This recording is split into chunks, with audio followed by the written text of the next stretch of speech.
ಓಂ ಶ್ರೀ ಗುರುಭ್ಯೋ ನಮಃ ಹರಿ ಓಂ. ನಮಸ್ಕಾರ ವೀಕ್ಷಕರೇ, ವೆಲ್ಕಮ್ ಟು ರಿಚ್ತಾಸ್ ಯೂಟ್ಯೂಬ್ ಚಾನಲ್. ನಾನು ನಿಮ್ಮ ಆಸ್ಟ್ರೋ ನ್ಯೂಮರಾಲಜಿಸ್ಟ್ ರಾಧಶ್ರೀ. ಸೊ ಈ ಒಂದು ಸೀರೀಸ್ ಅಲ್ಲಿ ನಾವು ರಾಹುಕೇತು ಬದಲಾವಣೆ ಆಗ್ತಾ ಇದೆ. ಸೊ ಹಾಗಾಗಿ ಋಷಭ ಲಗ್ನ ಅಥವಾ ಋಷಭ ರಾಶಿಯವರಿಗೆ ಮಾನಸಿಕ ಒಂದು ಪರಿಸ್ಥಿತಿ ಅಥವಾ ಮೈಂಡ್ ಸೆಟ್ ಹೇಗಿರುತ್ತೆ ಅಂತ ತಿಳ್ಕೊಳ್ಳಿಕ್ಕೆ ಮೂನಿಂದ ಕೌಂಟ್ ಮಾಡ್ಕೊಳ್ಳಿ. ಬಟ್ ಲಗ್ನ is the most important. So ಇಲ್ಲಿ ನಾನು ನಿಮ್ಗೆ ಲಗ್ನಗಳ ಪ್ರಕಾರ ಎಕ್ಸ್ಪ್ಲೈನ್ ಮಾಡ್ತಾ ಇದ್ದೀನಿ. ಸೊ ಮೇ 18, 2025ರಿಂದ ಡಿಸೆಂಬರ್ 5, 2026, ಒಟ್ಟು 18 ತಿಂಗಳು, 1.5 ವರ್ಷಗಳ ಕಾಲ.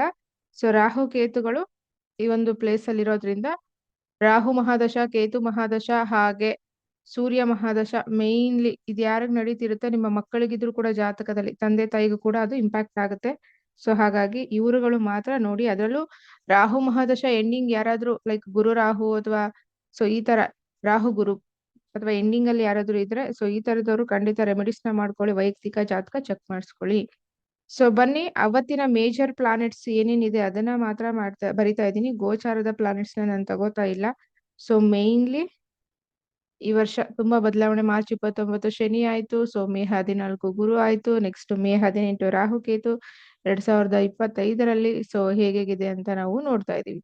ಬನ್ನಿ, ತಡ ಮಾಡದೆ ನಾವು ವಿಷಯಕ್ಕೆ ಹೋಗೋಣ. ಬಟ್ ಏನಪ್ಪಾ ಅಂತ ಹೇಳಿದ್ರೆ, ಮೇ 21ನೇ ತಾರೀಕಿಂದ ಹಿಡಿದು ಮೇ ಕಂಪ್ಲೀಟ್ ಮಂತ್, ಈ ವರ್ಷ 2025 ಮೇ ತುಂಬಾ ಯಾವ್ದಾದ್ರು ಮಕ್ಕಳು ಹುಟ್ಟಿದ್ರೆ ಸೊ ಕಾಳಸರ್ಪ ದೋಷ ಅಥವಾ ಕಾಳಸರ್ಪ ಯೋಗಕ್ಕೆ ಸಿಗುತ್ತೆ. ಅದು ಲಗ್ನದ ಮೇಲೆ ಹೋಗುತ್ತೆ ಅಲ್ವಾ. ಸೊ ಈ ವರ್ಷ ಯಾವ ಮಕ್ಕಳು ಹುಟ್ಟುತ್ತವೆ ಅಂತ. ಬಟ್ ನೋಡಿ, 21ನೇ ತಾರೀಕು ಚಂದ್ರ ಸೊ ಕುಂಭ ರಾಶಿಯಲ್ಲಿ ಇರುತ್ತೆ. ಅಲ್ಲಿಂದ ಚಂದ್ರ ಸಿಂಹ ರಾಶಿಗೆ ಬರೋಕೆ 15 ದಿವಸ ಆಗುತ್ತಲ್ವಾ. 2 ಅಂತ ಹೇಳಿದ್ರು. ಸೊ ನಿಮ್ಗೆ ಮ್ಯಾಕ್ಸಿಮಮ್ ಅಷ್ಟು ಪೀರಿಯಡ್ ಆಫ್ ಟೈಮ್ ಅಲ್ಲಿ ಹುಟ್ಟೋ ಮಕ್ಕಳಿಗೆ ಈ ಮಂತ್ ಸೊ ಹುಟ್ಟೋ ಮಕ್ಕಳಿಗೆ ಕಾಳಸರ್ಪ ದೋಷ ಅಥವಾ ಕಾಳಸರ್ಪ ಯೋಗ ಇರುತ್ತೆ. ಕಾಳಸರ್ಪ ದೋಷ ಇಲ್ಲ ಅಂತ ಯಾರು ಹೇಳ್ತೀರಾ? ದೋಷ ಅಂತ ಹೇಳಿದ್ರೆ ಕೆಟ್ಟದ್ದಲ್ಲ, maybe some points. So ನಮ್ಗೆ ಕೈಗೆ ಸಿಗ್ಲಿಕ್ಕೆ ಅಥವಾ ಒಂದು ಪೂರ್ತಿ ಫಲ ಸಿಗ್ಲಿಕ್ಕೆ ಡಿಲೇ ಆಗುತ್ತೆ, ಅಥವಾ ಸೊ 100% ಪ್ರಾಫಿಟ್ ಸಿಗೋದಿಲ್ಲ ಅಂತ ಹೇಳಿ. ದೋಷ ಅಂದ್ರೆ complete not in a bad way. So ಹಾಗಾಗಿ ಬಟ್ ಈ ವರ್ಷ ಸಿಗುತ್ತೆ ಯಾವ ಮಕ್ಕಳು ಹುಟ್ಟತಾವಲ್ವಾ. ಸೊ ಆ ಮಕ್ಕಳಿಗೆ ಬನ್ನಿ, ಈ ಒಂದು ವಿಡಿಯೋದಲ್ಲಿ ನಾವು ವೃಷಭ ಲಗ್ನಕ್ಕೆ ಹೇಗಿದೆ ಅಂತ ನೋಡೋಣ. ಸೊ ಮೇನ್ಲಿ ನಾನು ನಿಮ್ಗೆ ಯಾರ್ಯಾರು ಈ ವಿಡಿಯೋ ನೋಡ್ತಾ ಇದ್ದೀರಾ, ಯಾವಾಗ ನೋಡ್ತೀರಾ, ಯಾವಾಗಾದ್ರೂ ನೋಡಿ. ಫಸ್ಟ್ ಮೇನ್ಲಿ ನೀವು ನೋಡ್ಬೇಕಾಗಿರೋದು ಯಾರು ವೃಷಭ ರಾಶಿ ಲಗ್ನದವರು. ಸೊ 24, 26, 31, 36, 48 ಈ ವಯಸ್ಸವ್ರು ಯಾರಾದ್ರೂ ನಿಮ್ಮ ಮನೆಯಲ್ಲಿ, ನಿಮ್ಮ ಫ್ರೆಂಡ್ಸ್, ನಿಮ್ಮ ಹಸ್ಬೆಂಡ್, ವೈಫ್, ಸೊ ಯಾರಾದ್ರೂ ಇರ್ಲಿ, ಹೆಣ್ಮಕ್ಳು ಗಂಡ್ಮಕ್ಳು, ಸೊ ನೋ ಪ್ರಾಬ್ಲಮ್. ರಾಹು ಮಹಾದಶ ನಡಿಲಿ ಬಿಡ್ಲಿ 24, 26, 31, 36, 48 ಈ ಏಜುಗಳಲ್ಲಿ ನಿಮ್ಮ ಮನೆಯಲ್ಲಿ ಮಕ್ಕಳಿದ್ರೆ ಬಿ ಕೇರ್ಫುಲ್. ಸೊ ಈ ಏಜಿನವರಿಗೆ ಮಾತ್ರ ಈ 18 ತಿಂಗಳಲ್ಲಿ, ಫಾರ್ ಎಕ್ಸಾಂಪಲ್ ನಿಮ್ಮ ಮನೆಯಲ್ಲಿ 24 ವಯಸ್ಸಲ್ಲಿ ಯಾರೋ ಒಬ್ರು ಇರ್ತೀರಾ ಅಂತ ಇಟ್ಕೊಳ್ಳಿ, ಲಗ್ನದವರು, ರಾಶಿಯವರು, ವೃಷಭ ಲಗ್ನ ಅಥವಾ ರಾಶಿಯವರು. ಅನ್ಎಕ್ಸ್ಪೆಕ್ಟೆಡ್ ಆಗಿ ಸಡನ್ ಈವೆಂಟ್ಸ್ ನಡೆಯುತ್ತೆ. ಲವ್ ಕಮ್ ಅರೇಂಜ್ ಆಗಬಹುದು ಅಥವಾ ಹಣ ಲಾಸ್ ಆಗಬಹುದು, ವಾಟ್ ಎವರ್ ಇಟ್ ಈಸ್. ಆ ತರ ಈ ಏಜ್ ಅಲ್ಲಿ ನಿಮ್ಮ ಮನೆಗಳಲ್ಲಿದ್ದು ರಾಹು ಕೇತು ದಶಗಳಿರ್ಲಿ ಬಿಡ್ಲಿ, ಸೊ ನೋಡ್ಕೊಳ್ಳಿ. ದಶ ನಡೆದಾಗ ಎಕ್ಸ್ಟ್ರೀಮ್ ರಿಸಲ್ಟ್. ಸೊ ಹಾಗಾಗಿ ಬಿ ಕೇರ್ಫುಲ್ ವೈಲ್ ಡ್ರೈವಿಂಗ್ ಅಥವಾ any new business agreements or marriage or with the father, teachers or gurus or anybody. ಅಂದ್ರೆ ಯಾರಾದ್ರೂ do want to so continue with a partnership. So ಇವೆಲ್ಲವೂ ಕೂಡ ನೋಡ್ಕೋಬೇಕಾಗುತ್ತೆ. ಹೊಸದಾಗಿ ಏನಾದ್ರು business start ಮಾಡೋದಿದ್ರೆ ಫೈನ್. ಸೊ ಇದಿಷ್ಟು ಅಂಶಗಳನ್ನ ನೋಡ್ಕೊಳ್ಳಿ. ಬನ್ನಿ ಈಗ ಲಗ್ನದ ಪ್ರಕಾರ ಹೋಗೋಣ. ಲಗ್ನದಿಂದ 10ನೇ ಮನೆಯಲ್ಲಿ ರಾಹು. ಫಸ್ಟ್ ಆಫ್ ಆಲ್ ಏನಪ್ಪಾ ಅಂತ ಹೇಳಿದ್ರೆ, ವೆರಿ ವೆರಿ ಗುಡ್. ಇದು ವೆರಿ ಗುಡ್ ಅಲ್ಲ, ವೆರಿ ವೆರಿ ಗುಡ್. ಫಸ್ಟೇ ರಾಹು ಮನೆ, ಅದರಲ್ಲಿ ಸೊ ಕಾಲಪುರುಷನ ಕುಂಡ್ಲಿಂದ 11ನೇ ಮನೆ, 10ನೇ ಮನೆ. ಸೊ ಡೆಫಿನೆಟ್ಲಿ ಪೊಲಿಟಿಷಿಯನ್ಸ್ ಯಾರಾದ್ರೂ ಇದ್ರೆ ವಿಪರೀತ name, fame, money, so highly favourable time ಅಂತಾನೆ ಹೇಳಬಹುದು. ಸೊ ಇನ್ನು ದಶನೂ ಇದ್ರೆ ಅವ್ರಿಗೆ ತುಂಬಾ ಒಳ್ಳೇದು. So actually very good. ಆದ್ರೆ ಫಾದರ್ ಜೊತೆ ಜಗಳ ಮಾಡ್ಕೊಳ್ಳೋದು ಅಥವಾ ಅವ್ರ ಜೊತೆ ಮಿಸ್ಅಂಡರ್ಸ್ಟ್ಯಾಂಡಿಂಗ್ ಮಾಡ್ಕೊಳ್ಳೋದು, ನಿಮ್ಮ ಈಗೋ, ಹೈಲಿ ಈಗೋ. ಸೊ ಇದೇನಾಗುತ್ತೆ, ಹೈಲಿ ಮೆಟೀರಿಯಲಿಸ್ಟಿಕ್ ಆಗ್ಬಿಡ್ತೀರಾ. ಪ್ರತಿ ಒಂದಕ್ಕೂ ಒನ್ ರುಪಿಗೂನು ಸೊ ನೀವು ಕೌಂಟಿಂಗ್, ಕ್ಯಾಲ್ಕುಲೇಟ್ ಮೈಂಡ್ ಬರೋದ್ರಿಂದ ಸೊ ಬಿ ಕೇರ್ಫುಲ್. ಅದೊಂದು ಪಾಯಿಂಟ್ ಅಲ್ಲಿ. ಅದನ್ನ ಹೊರತುಪಡಿಸಿ ಸ್ಪೋರ್ಟ್ಸ್ ಅಲ್ಲಿ ಈ ವರ್ಷ ಯಾರಾದ್ರೂ ಮೇನ್ ಆಗಿ ಮೀಡಿಯಾಗೆ ಎಂಟ್ರಿ ಕೊಡ್ಬೇಕು, IPL ಆಗಿರಬಹುದು, ಸೊ ಅಥವಾ ಅಂಡರ್ 18, ಅಂಡರ್ 19, ಸೊ ಈ ತರ ಯಾವ್ದಾದ್ರು ಸ್ಪೋರ್ಟ್ಸ್ ಆಗಿರಬಹುದು, ಎನಿ ಕೈಂಡ್ ಆಫ್ ಸ್ಪೋರ್ಟ್ಸ್, ಬರ್ಬೇಕು ಮೀಡಿಯಾದಲ್ಲಿ. ನಿಮ್ ಮಕ್ಳಿಗೆ ಏನಾದ್ರು ರಾಹು ಮಹಾದಶ ಅಥವಾ ಕೇತು ಮಹಾದಶ ಇದ್ದು ನೀವು ಈ ಲಗ್ನದವರಾಗಿದ್ರೆ definitely excellent period of time. Either so ಯಾರಾದ್ರೂ CA ಮಾಡ್ತಾ ಇದ್ದೀರಾ, ಅಥವಾ ಸೊ ಬ್ಯಾಂಕಿಂಗ್ ಸೆಕ್ಟರ್ಸ್ ಅಲ್ಲಿ ಹೈ ಪೋಸ್ಟ್ ಗೆ ಟ್ರೈ ಮಾಡ್ತಾ ಇದ್ದೀರಾ, ಅಥವಾ MNC ಕಂಪನೀಸ್ ಅಲ್ಲೇ ಸೊ CEO ಪೋಸ್ಟ್ ಗಳಿಗೆ ಈ ತರ ಹೈ ಟಾಪ್ ಪೊಸಿಷನ್ ಗೆ ನೀವು ಟ್ರೈ ಮಾಡ್ತಿದ್ದೀರಾ ಅಂದ್ರೆ ನಿಮ್ಮ ದಶ ಚೆನ್ನಾಗಿದ್ರೆ ಇದು ಡಬಲ್ ಧಮಾಕ. ಬಟ್ ಎನಿವೇ ಇದು ವೆರಿ ಗುಡ್ ಅಂತಾನೆ ಹೇಳಬಹುದು. Be careful. ತುಂಬಾನೇ ಮೆಟೀರಿಯಲಿಸ್ಟಿಕ್ ಆಗಿ so may be property purchase ಮಾಡೋದು ಅದು ತುಂಬಾ ದೊಡ್ಡ ಮಟ್ಟದಲ್ಲಿ ತೋರಿಸ್ತಾ ಇದೆ, ಅಂಡ್ ಹೆಸರು ಕೀರ್ತಿ ಬರೋದು ತೋರಿಸ್ತಾ ಇದೆ. ಆದರೆ ನಿಮ್ಮ ದಶದಲ್ಲಿ ಏನಾದ್ರು ಸಪೋರ್ಟ್ ಬಂದಿಲ್ಲ ಅಂದ್ರೆ ಅದು ಉಲ್ಟಾ ಕೂಡ ಆಗ್ಬಹುದು. ಕೆಟ್ಟ ಹೆಸರು ತುಂಬಾ ಹೈಲೈಟ್ ಆಗಬಹುದು. ಸೊ ಈ ತರನೂ ಆಗಬಹುದು. ಬಟ್ ಈ ವರ್ಷ ಒಂದು ಸೆಲೆಬ್ರೇಷನ್ ಅಂತ ತೋರಿಸ್ತಾ ಇದೆ ನಿಮ್ಮ ಫ್ಯಾಮಿಲಿನಲ್ಲಿ. ಅಂದ್ರೆ ಈ 18 ತಿಂಗಳು 1.5 ವರ್ಷದಲ್ಲಿ ಮೇ ಬಿ ಗೃಹ ಪ್ರವೇಶ ಆಗಿರ್ಬೋದು, ಪ್ರಾಪರ್ಟಿ ಪರ್ಚೇಸ್ ಆಗಿರಬಹುದು, ಮ್ಯಾರೇಜ್ ಆಗಿರಬಹುದು, ಅಥವಾ ಕಾಸ್ಟ್ಲಿ ವೆಹಿಕಲ್ ಪರ್ಚೇಸ್ ಮಾಡೋದಾಗಿರ್ಬಹುದು. ಡೆಫಿನೆಟ್ಲಿ ಆಕ್ಚುಲಿ ವಿಪರೀತ ರಾಜಯೋಗ ಅಂತಾನೆ ಹೇಳ್ತೀನಿ ಈ ಏಜ್ ಅವರು ಬಿಟ್ಟು ಬೇರೆಯವ್ರಿಗೆನೆ. ಸೊ ಈ ಏಜ್ ಅಲ್ಲಿ ಇದ್ದು ನಿಮ್ ದಶ ಚೆನ್ನಾಗಿದ್ರೆ 1-2 ಪಾಯಿಂಟ್ಸ್ ಮೈನಸ್ ಆಗುತ್ತೆ, otherwise it will be plus. But ವಿಪರೀತ ರಾಜಯೋಗ ಒಬ್ರಿಗಿದೆ. ಯಾರಿಗಪ್ಪ ಅಂತ ಹೇಳಿದ್ರೆ ನಿಮ್ಮ ಜಾತಕದಲ್ಲಿ ಯಾವುದೇ ಲಗ್ನ ಆಗಿರ್ಲಿ, ನಿಮ್ಮ ಜಾತಕದಲ್ಲಿ ಸೊ ಯಾರಿಗಾದ್ರೂ ಕುಂಭ ರಾಶಿಯಲ್ಲಿ ಶುಕ್ರ ಇದ್ರೆ ಈ ಬಾರಿ ಮಾತ್ರ, ಕುಂಭ ರಾಶಿಯಲ್ಲಿ ಶುಕ್ರ ಇದ್ರೆ ಡೆಫಿನೆಟ್ಲಿ ನೀವು ಅರ್ನಿಂಗ್ ಮಾಡೋ ಏಜ್ಗಳಾಗಿದ್ರೆ, ಸೊ ಚಿಕ್ಕ ಮಕ್ಳಿಗೂ ಇರುತ್ತೆ ಹಂಗಂತ ಅವ್ರು ಕೋಟಿ ಕೋಟಿ ಬರಲ್ಲ. ನಿಮ್ಮ ದಶ ಚೆನ್ನಾಗಿದ್ದು ನೀವು ಅರ್ನಿಂಗ್ ಮಾಡುವಂತಹ ಏಜ್ ಆಗಿದ್ರೆ ಡೆಫಿನೆಟ್ಲಿ ಒಂದು ಒಳ್ಳೆ ಟೈಮ್. ಸೊ ವಿಪರೀತ ರಾಜಯೋಗ, ಹ್ಯಾಪಿ ಮೂಮೆಂಟ್ ಅಂತಾನೆ ಹೇಳಬಹುದು.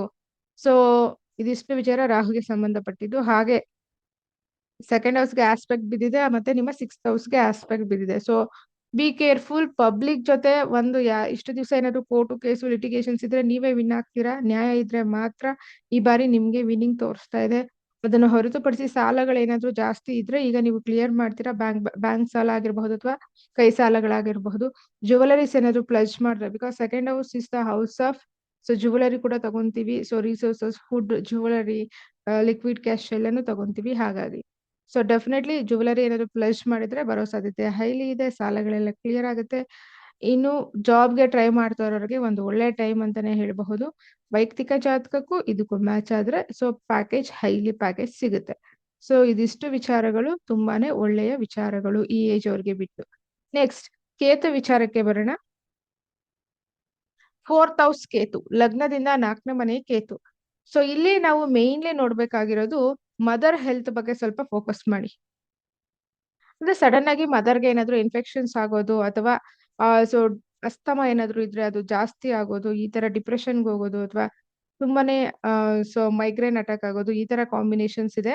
ಕೇವಲ ತಾಯಿಯ ಆರೋಗ್ಯದಲ್ಲಿ ಹೆಚ್ಚು ಗಮನ ಕೊಡಿ. ಹೆಚ್ಚು ಅಂತ ಹೇಳಿದ್ರೆ ಸೊ ಸಣ್ಣ ಪುಟ್ಟ ಹೆಲ್ತ್ ಇಶ್ಯೂಸ್ ಆದ್ರೆ ಫೋಕಸ್ ಆನ್ ದಟ್, ನೆಗ್ಲೆಕ್ಟ್ ಮಾಡಬೇಡಿ. ಸೊ ಅಷ್ಟೇ. ಬಿಕಾಸ್ ಮೆಟೀರಿಯಲಿಸ್ಟಿಕ್ ಆಗಿ ತುಂಬಾ ಚೆನ್ನಾಗಿದೆ. ನಿಮಗೆ ಟೈಮ್ ಕೂಡ ಇರೋದಿಲ್ಲ ಫ್ಯಾಮಿಲಿಗೆ ಟೈಮ್ ಕೊಡ್ಲಿಕ್ಕೆ ಆಗಿರಬಹುದು, ಮಕ್ಕಳಿಗೆ ಅಥವಾ ನಿಮ್ಮ ಮದರ್ ಫಾದರ್ಗೆ ನಿಮ್ಗೆ ಟೈಮ್ ಕೊಡ್ಲಿಕ್ಕೆ ಸಾಕಾಗಲ್ಲ. ಸೊ ಹಾಗಾಗಿ ನಿಮ್ದು ಕಂಪ್ಲೀಟ್ ಮೆಟೀರಿಯಲಿಸ್ಟಿಕ್ ಆಗಿ ಮೈಂಡ್ ಇರೋದ್ರಿಂದ ಇಲ್ಲೊಂಚೂರು ನೀವು ಗಮನ ಹರಿಸ್ಬೇಕಾಗತ್ತೆ.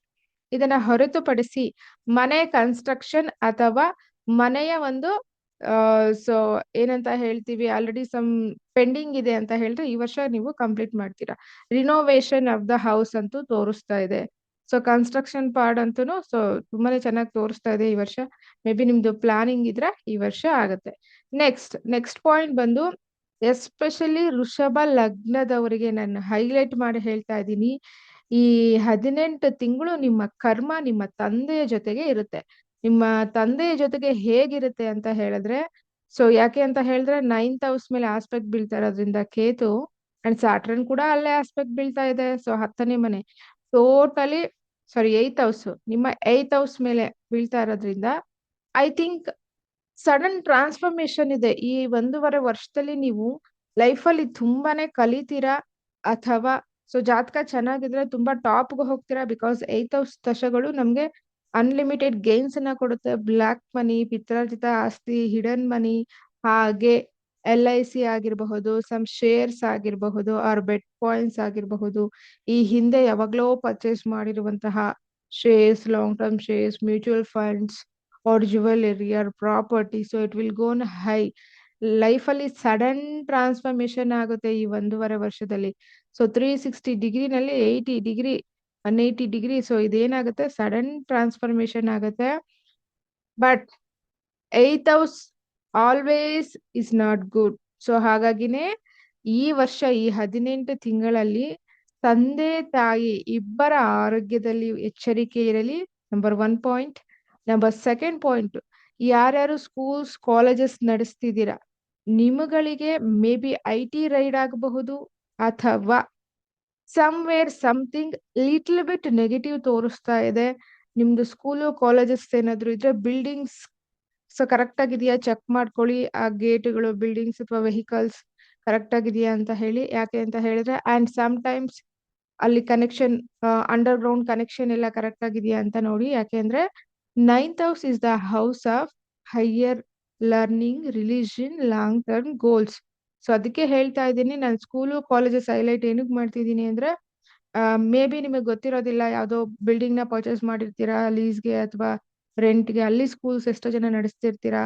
ಸೊ ಹಾಗಾಗಿ ಅಂಡರ್ ಗ್ರೌಂಡ್ ಅಲ್ಲಿ ಕೇತು ಆಸ್ಪೆಕ್ಟ್ 8th ಹೌಸ್ ಕೇವಲ ಸ್ಪಿರಿಚುಯಾಲಿಟಿಗೆ ಮಾತ್ರನೇ ಗುಡ್, ಮೆಟೀರಿಯಲಿಸ್ಟಿಕ್ ಆಗಿ ಗುಡ್ ಇಲ್ಲ. ಹಾಗೆ ಆ ಕಡೆ ಸ್ಯಾಟ್ರನ್ದು ಆಸ್ಪೆಕ್ಟ್ ಇರೋದ್ರಿಂದ ವೃಷಭ ಲಗ್ನ ರಾಶಿಯವರಿಗೆ sudden transformation in your life. You can't expect even single event.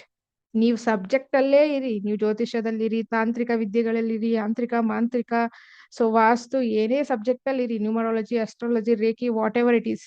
But ಇದೊಂದು ಪಾಯಿಂಟ್, ಒಂದ್ ಸೈಡ್ ಕಂಪ್ಲೀಟ್ಲಿ ಟಾಪ್ ತಗೊಂಡು ಹೋಗ್ತಾ ಇದೆ, ಒಂದ್ ಸೈಡ್ 1 ಪಾಯಿಂಟ್ ಮೈನಸ್ ಇದೆ. ಆ ಒಂದು ಮೈನಸ್ ಪಾಯಿಂಟ್ ನಿಮ್ಮನ್ನ ಡಿಸ್ಟರ್ಬ್ ಮಾಡುತ್ತೆ. ಐ ಕುಡಂಟ್ ಡೂ ದಿಸ್ ಅನ್ನೋ ತರ ಹೋಗ್ಬಿಡ್ತೀರಾ. ಸೊ ಹಾಗಾಗಿ ಇಲ್ಲೊಂಚೂರು ನೀವು ಎಚ್ಚರಿಕೆಯಿಂದ ನೋಡ್ಕೋಬೇಕು. ಅಂಡ್ ವೃಷಭ ರಾಶಿ ಲಗ್ನದವ್ರಿಗೆ ಇನ್ನೊಂದು ಇಂಪಾರ್ಟೆಂಟ್ ವಿಚಾರ ಏನಪ್ಪಾ ಅಂದ್ರೆ, ಈ ವರ್ಷ ಎಸ್ಪೆಷಲಿ ಜುಲೈ ಮಂತ್ ಅಲ್ಲಿ ಯಾರಾದ್ರೂ ದೀಕ್ಷೆಗಳನ್ನ ತಗೋತಾ ಇದ್ದೀರಾ, ಅಥವಾ ತಾಂತ್ರಿಕ ವಿದ್ಯೆಗಳನ್ನ, ಅಥವಾ ನೀವುಗಳು ನಿಮ್ಮ ಮನೆಗೆ ಯಾರೋ ಒಂದು ವೇಷಧಾರೆಗಳನ್ನ ಕರ್ಕೊಂಡ್ ಬಂದು ಹೋಮ ಹವನಗಳನ್ನ ಮಾಡಿಸ್ತಿದ್ದೀರಾ ಅಂದ್ರೆ ತಿಳ್ಕೊಳ್ಳಿ, ನಿಮ್ಮ ಮನೆಯ ಮಕ್ಕಳಿಗೆ ನೆಗೆಟಿವ್ ಆಗುತ್ತೆ. ನಿಮ್ಗೆ ಯಾರಾದ್ರೂ ಅಸ್ಟ್ರಾಲಜರ್ ಗೈಡ್ ಮಾಡಿದ್ರೆ ಮಾತ್ರ ಹೋಮ ಹವನಗಳನ್ನ ಈ ವರ್ಷ ಎಸ್ಪೆಷಲಿ ಜುಲೈ ಇಂದ ಸೆಪ್ಟೆಂಬರ್ ಮಂತ್ ಒಳಗಡೆ ಮಾಡ್ಸೋಕೆ ಯಾರಾದ್ರೂ ರೆಕಮೆಂಡ್ ಮಾಡಿದ್ರೆ ಮಾತ್ರ ಮಾಡಿ. ಇಲ್ಲ ಅಂದ್ರೆ ನೀವು ಮಾಡಿದ್ರೆ ಅದ್ರದ್ದು ಇಂಪ್ಯಾಕ್ಟ್ ಹೈಲಿ ನೆಗೆಟಿವ್ ಇದೆ, ಪಾಸಿಟಿವ್ ಅಂತೂ ಇಲ್ಲ. ಕ್ಲಿಯರಾ? ನೆಕ್ಸ್ಟ್, ಹಾಗೆ ಹೆಲ್ತ್ ಇಶ್ಯೂಸ್ ಕಡೆ ಗಮನ ಕೊಡಿ. ಸೊ ನೀವು ಎಕ್ಸ್ಪೆಕ್ಟೇ ಮಾಡದೇ ಇರೋ ಒಂದು ಹೆಲ್ತ್ ಇಶ್ಯೂಸ್ ಆಚೆ ಬರುತ್ತೆ. ಏಜ್ ಏನಾದ್ರು 48, 36 ಆಗಿದ್ರೆ ನೀವುಗಳು ಹೈಲಿ ನೀವು ನೋಡ್ಕೋಬೇಕಾಗುತ್ತೆ. ಸೊ ಇದಿಷ್ಟು ವಿಚಾರಗಳು ವೃಷಭ ರಾಶಿ ಅಥವಾ ವೃಷಭ ಲಗ್ನಕ್ಕೆ ಸಂಬಂಧಪಟ್ಟಂತಹ ವಿಚಾರಗಳು. ಸೊ ಹಾಗೆ ಇನ್ನೊಂದು ವಿಚಾರ ಏನಪ್ಪಾ ಅಂತ ಹೇಳಿದ್ರೆ, ಕೇತು ನಿಮ್ಗೆ 12th ಹೌಸ್ ಮೇಲೆ ಕೂಡ ಆಸ್ಪೆಕ್ಟ್ ಆಗ್ತಾ ಇರೋದ್ರಿಂದ ಸಡನ್ ಆಗಿ ಒಂದು ಟ್ರಾವೆಲಿಂಗ್ ತೋರಿಸ್ತಾ ಇದೆ. ಮೇ ಬಿ ನೀವು ಎಕ್ಸ್ಪೆಕ್ಟ್ ಮಾಡಿರಲ್ಲ, ನೀವು ಈ ಹಿಂದೆ ಎಕ್ಸ್ಪೆಕ್ಟ್ ಮಾಡದೇ ಇರುವಂತಹ ಒಂದು ಯಾವುದೋ ವಿಚಾರಗಳಂತಾನೆ ತಗೊಂತೀನಿ ನಾನಿಲ್ಲಿ. ಮೇ ಬಿ ಹರಕೆ ಇರಬಹುದು, ಅಥವಾ ಪೆಂಡಿಂಗ್ ಸಮ್ ರಿಚುವಲ್ಸ್ ಇರಬಹುದು, ಈ ವರ್ಷ ನೀವು ಕಂಪ್ಲೀಟ್ ಮಾಡ್ತೀರಾ. ಸೊ ಇದಿಷ್ಟು ವಿಚಾರಗಳು ಕೇತುಗೆ ಸಂಬಂಧಪಟ್ಟ ಹಾಗೆ. ಅಂಡ್ ಓವರ್ ಆಲ್ ಎಲ್ಲಾರುವೆ ಈ ವರ್ಷ ನಿಮ್ಮ ಹೆಸರು, ನೇಮ್ ಫೇಮ್ ಬಗ್ಗೆ ಸ್ವಲ್ಪ ಹೆಚ್ಚು ಗಮನ ಇರ್ಲಿ. ಯಾರಾದ್ರೂ ನೇಮ್ಸ್ ಕರೆಕ್ಷನ್ಸ್ ಚೇಂಜಸ್ ಮಾಡಿಸ್ತಾ ಇದ್ದೀರಾ ಅಂದ್ರೆ ನಿಮಗೆ ಕರೆಕ್ಟ್ ಆಗಿರೋ ಗೈಡೆನ್ಸ್ ಸಿಗ್ಲಿಲ್ಲ ಅಂದ್ರೆ ಅದು ಪ್ರಾಬ್ಲಮ್ಸ್ ಆಗುತ್ತೆ.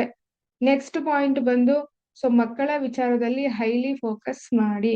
ಅಂಡ್ ಹೆಲ್ತ್ ವಿಚಾರ, ಕೇತುಗೆ ಸಂಬಂಧಪಟ್ಟ ಹಾಗೆ ಹೆಲ್ತ್ ವಿಚಾರ ವೃಷಭ ರಾಶಿ ಲಗ್ನದವರು ನೋಡ್ಕೋಬೇಕು. ಯಾವುದೇ ರೆಮಿಡೀಸ್ ನ ಬಲ್ಕ್ ಆಗಿ ಸಿಗೋ ಯೂಟ್ಯೂಬ್ ನೋಡೋದು, ಅಥವಾ ಯಾರೋ ಗುರುಗಳು ಹೇಳಿದ್ರು, ಅಲ್ಲಿ ಹೇಳಿದ್ರು, ಇಲ್ಲಿ ಹೇಳಿದ್ರು ಅಂತ ನೀವು ಉಲ್ಟಾ ಮಾಡಿದ್ರೆ ನಿಮ್ಗೆ ಅದು ನೆಗೆಟಿವ್ ಹೊಡೆಯುತ್ತೆ. ಒಂದ್ ಕಡೆ ಎಕ್ಸ್ಟ್ರೀಮ್ ಗುಡ್, ಒಂದ್ ಕಡೆ ಎಕ್ಸ್ಟ್ರೀಮ್ ಬ್ಯಾಡ್ ಇದೆ. ಸೊ ಹಾಗಾಗಿ ಬ್ಯಾಲೆನ್ಸ್ ಇಟ್ ಪ್ಲೀಸ್. ನಿಮ್ಮ ಹಾರೋಸ್ಕೋಪ್ ಈ ಏಜ್ ಅವರು, ನಿಮ್ಮ ಮಕ್ಕಳು, ನಿಮ್ಮ ಮನೇಲಿ ಯಾರಾದ್ರೂ ಇದ್ರೆ ದಯವಿಟ್ಟು ಜಾತಕಗಳನ್ನ ಯಾರ ಬಳಿ ಆದ್ರೂ ಪರವಾಗಿಲ್ಲ ಚೆಕ್ ಮಾಡಿಸ್ಕೊಳ್ಳಿ. ಕ್ಲಿಯರ್? ಎಸ್. ಸೊ ಇದಿಷ್ಟು ವಿಚಾರಗಳು ಬಂದು ವೃಷಭ ರಾಶಿ ಅಥವಾ ಲಗ್ನಕ್ಕೆ. ಬಟ್ ಏನೇ ಆದ್ರೂ 10ನೇ ಮನೆ ರಾಹು ಅಂತೂ ಪೀಕ್ ತಗೊಂಡ್ ಹೋಗುತ್ತೆ. ಎಷ್ಟು ಬೇಗ ತಗೊಂಡ್ ಹೋಗುತ್ತೋ ಅಷ್ಟು ಬೇಗ ಕೆಳಗಡೆ ತಗೊಂಡ್ ಬರುತ್ತೆ. ಸೊ ಹಾಗಾಗಿ ಬಿ ಕೇರ್ಫುಲ್. ಅಂಡ್ ತುಂಬಾ ಜನ, ಸೊ ನಿಮ್ಗೆ ಕೆಲಸ ಮಾಡೋ ಪ್ಲೇಸ್ ಅಲ್ಲಿ ಯಾರ್ಯಾರು ಕರಿಯರ್ ಅಂದ್ರೆ ಕೆಲಸ, ಡೈಲಿ ರುಟೀನ್ ಕೆಲಸ ಯಾರ್ಯಾರು ಮಾಡ್ತಿದ್ದೀರಾ, ಇಲ್ಲಿ ಇನ್ವೆಸ್ಟ್ ಮಾಡಿ ನಿಮ್ಗೆ ಡಬಲ್ ಅಮೌಂಟ್ ಬರುತ್ತೆ, ಅಥವಾ ಇಲ್ಲಿ ಇನ್ವೆಸ್ಟ್ ಮಾಡಿ ಅಲ್ಲಿ ಫ್ರೆಂಡ್ ಸರ್ಕಲ್ ಜಾಸ್ತಿ ಆಗೋದು, ಅಲ್ಲಿಂದ ನಿಮ್ಗೆ ಪ್ರಾಬ್ಲಮ್ಸ್ ಜಾಸ್ತಿ ಬರೋದು ತೋರಿಸ್ತಾ ಇದೆ, ನೋಡ್ಕೊಳ್ಳಿ. ಅಂಡ್ ಇನ್ನೊಂದು ಪಾಯಿಂಟ್ ವಿಶೇಷವಾಗಿ ನಾನು ನಿಮ್ಗಳಿಗೆ ಎಕ್ಸ್ಪ್ಲೈನ್ ಮಾಡೋದೇನಪ್ಪಾ ಅಂದ್ರೆ, ಸಿಂಹ ರಾಶಿಯಲ್ಲಿ ಏನಾದ್ರೂ ಪೂಜಾ ಇದ್ರೆ ನಿಮ್ಮ ಜನ್ಮ ಜಾತಕದಲ್ಲಿ, ಟ್ರಾನ್ಸಿಟ್ ಅಲ್ಲಿ ಬರುತ್ತೆ ಜುಲೈಗೆ, ಅದು ಬೇರೆ ವಿಚಾರ. ಜನ್ಮ ಜಾತಕದಲ್ಲಿ ಏನಾದ್ರೂ ಪೂಜಾ ಇದ್ರೆ ಸೊ ದಯವಿಟ್ಟು ನೀವೇನಾದ್ರೂ ಕನ್ಸ್ಟ್ರಕ್ಷನ್ ಫೀಲ್ಡ್ ಅಲ್ಲಿ ಇದ್ದೀರಾ ಅಥವಾ ಡ್ರೈವಿಂಗ್ ಫೀಲ್ಡ್ ಅಲ್ಲಿ ಇದ್ದೀರಾ ಅಥವಾ ಸೊ ಪಬ್ಲಿಕ್ ಡೊಮೆಸ್ಟಿಕ್ ಲೈಫ್ ಅಲ್ಲಿ ಏನಾದ್ರು ಪಬ್ಲಿಕ್ ಜೊತೆ ಇದ್ದೀರಾ ಅಂತ ಹೇಳಿದ್ರೆ ಒಂದಷ್ಟು ಕೆಟ್ಟ ಒಂದು ಘಟನೆಗಳು ನಡೆಯೋ ಸಾಧ್ಯತೆ ಇದೆ. Be careful. ಹಾಗೆ ಹೊಸದಾಗಿ ನೀವು ಮನೆ ಏನಾದ್ರು ಕನ್ಸ್ಟ್ರಕ್ಷನ್ ಮಾಡ್ಬೇಕು, ಆಯಗಳನ್ನ ಹಾಕ್ಬೇಕು, ಅದು ತುಂಬಾ ಫ್ಲೋರ್ಸ್ ಹೋಗ್ಬೇಕು ಅಂದ್ರೆ ನಿಮ್ಮ ವೈಯಕ್ತಿಕ ಜಾತಕ ಚೆಕ್ ಮಾಡಿಸ್ಕೊಂಡು ಟ್ರಾನ್ಸಿಟ್ ನ ಚೆಕ್ ಮಾಡಿಸ್ಕೊಂಡು ಹೋಗಿ. ಗುರುಬಲ ಜನ್ಮ ಜಾತಕದಲ್ಲಿ ಇದ್ರೆ ಮಾತ್ರ ಗುರುಬಲ ಟ್ರಾನ್ಸಿಟ್ ಅಲ್ಲಿ ಹೆಲ್ಪ್ ಮಾಡುತ್ತೆ, ಇಲ್ಲ ಅಂದ್ರೆ ಹೆಲ್ಪ್ ಮಾಡೋದಿಲ್ಲ. And moreover second house Guru, so ಅದೇನಾಗುತ್ತೆ ನಿಮ್ಗೆ ಮನಿಗೆ ಡಿಸ್ಟರ್ಬ್ ಮಾಡುತ್ತೆ, ಅಂದ್ರೆ ಅನ್ವಾಂಟೆಡ್ ಖರ್ಚು ಅಥವಾ heavy expensive, because Jupiter also aspecting your 10th house. So highly materialistic ಆಗಿ ಸೊ ಆಮೇಲೆ ಅದಾದ ನಂತರ ನೀವು ರಿಗ್ರೇಡ್ ಅನ್ನ ಫೀಲ್ ಆಗೋದಾಗುತ್ತೆ. ಹಂಗಾಗಿ ಇಷ್ಟನ್ನ ನೀವು ಪ್ಲಾನ್ ಮಾಡ್ಕೊಳ್ಳಿ. ದಶಾ ಭುಕ್ತಿಗಳ ಎಂಡ್ ಆಫ್ ದ ಡೇ ಅವರೇ ruler of the horoscope. So transit ಬಂದು ನಮ್ಗೆ ಅದನ್ನ ಡಬಲ್ ಮಾಡುತ್ತೆ, ಪ್ಲಸ್ ಇದ್ರೆ ಪ್ಲಸ್ ಮೈನಸ್ ಇದ್ರೆ ಮೈನಸ್. ಸೊ ಹಾಗಾಗಿ ಇಷ್ಟು ವಿಚಾರಗಳನ್ನ ನೋಡ್ಕೊಳ್ಳಿ. Please respect your parents, especially ವೃಷಭ ಲಗ್ನದವರು. ಮೂರೊತ್ತು ಅವ್ರ ಮೇಲೆ ಕಿರ್ಚಾಡೋದು ರೇಗಾಡೋದು ಮಾಡಬೇಡಿ. ಅವ್ರು ನಿಮ್ಗೆ ಏನು ಮಾಡ್ಲಿಲ್ಲ ಅಂದ್ರೂ ಪರವಾಗಿಲ್ಲ, ಡೂ ರೆಸ್ಪೆಕ್ಟ್ ಅಷ್ಟೇ. ಸೊ ಇದಿಷ್ಟು ವಿಚಾರಗಳು. ಹಾಗೆ ವೈಯಕ್ತಿಕ ಜಾತಕ ಚೆಕ್ ಮಾಡಿಸ್ಕೋಬೇಕು ಅಂತ ಹೇಳಿದ್ರೆ ಡೆಫಿನೆಟ್ಲಿ ನೀವು ಕನ್ಸಲ್ಟ್ ಮಾಡಬಹುದು. ಅದಾದ ನಂತರ ವಿಷಯ ಏನಪ್ಪಾ ಅಂತ ಹೇಳಿದ್ರೆ ನ್ಯೂಮರಾಲಜಿ. ಸೊ ನ್ಯೂಮರಾಲಜಿ ತುಂಬಾನೇ ಸ್ಪೆಷಲ್ ಆಗಿರುವಂತಹ ಒಂದು ವಿಚಾರಗಳು. ಸೊ ಹಾಗಾಗಿ ಇಂಟ್ರೆಸ್ಟ್ ಇದ್ದು ನೀವು ಅದರಲ್ಲಿ ಮುಂದುವರಿಬೇಕು ಅಂತ ಇದ್ರೆ ಮಾತನ್ನೇ ಕ್ಲಾಸ್ಗೆ ಜಾಯಿನ್. ಫೈನ್. ಸೊ ಇದಿಷ್ಟು ವಿಚಾರಗಳು. So thank you so much ಇಲ್ಲಿ ತನಕ ವಿಡಿಯೋ ನೋಡಿದ್ದಕ್ಕೆ. ನಮಸ್ಕಾರಗಳು, ಧನ್ಯವಾದಗಳು.